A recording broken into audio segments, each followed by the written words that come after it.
That's the boys. Boys, do you love Jesus?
In the book Matthew 41, it stated, "Watch and pray so that you will not fall into temptation.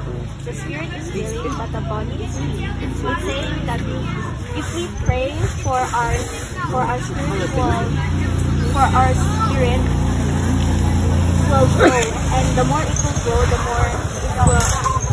more it will help us not fall into temptation.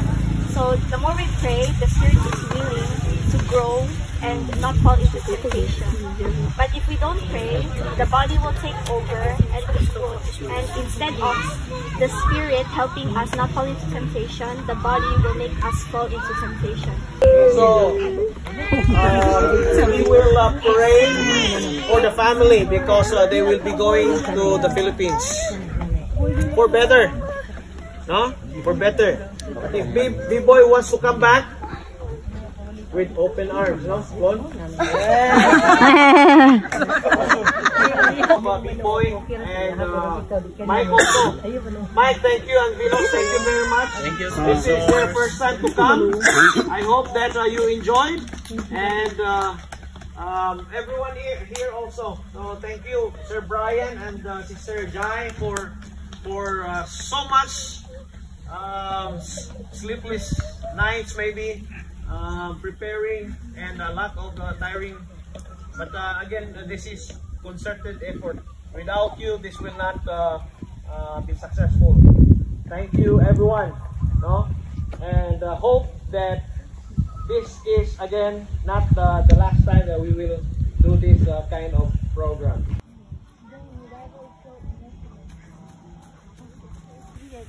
Okay, so today's date is what? 12.